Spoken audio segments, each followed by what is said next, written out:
جو مسلمان پیٹ کے امراض میں مبتلا ہیں ان کے لیے بہترین وظیفہ قرآن سے روحانی علاج، اور یوں سمجھیے کہ ان کے لیے ایک زبردست یہ تحفہ ہے، زبردست روحانی علاج ہے۔ اللہ نہ کرے اگر آپ کا پیٹ خراب رہتا ہو، قبض کی شکایت رہتی ہو، گیس کا مسئلہ رہتا ہو، اللہ نہ کرے پیٹ میں انفیکشن ہو چکا ہو، بعض اوقات لوگوں کے پیٹ میں رسولیاں ہو جاتی ہیں، بڑی آزمائش کن یہ کیفیت ہوتی ہے۔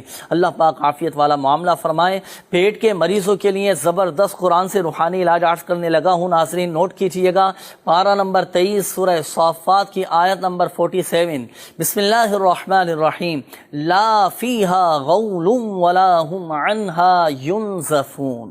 یہ آیت مبارکہ صرف 3 مرتبہ پڑھ کر پانی پر دم کر کے آپ پی لیجئے۔ ایک تو یہ طریقہ ہوا۔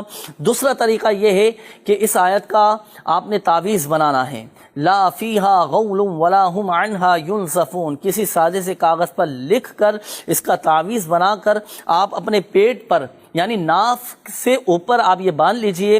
پیٹ کا کیسا ہی مسئلہ کیوں نہ ہو، اللہ کی رحمت سے وہ مسئلہ حل ہو جائے گا۔ پیٹ کی تمام بیماریاں، تمام تکلیفیں جاتی رہیں گی۔ بعض اوقات بچوں کے پیٹ میں کیڑے ہو جاتے ہیں، تو آپ بھی یہی وظیفہ پڑھ کر پانی پہ دم کر کے بچوں کو بھی پلا سکتے ہیں۔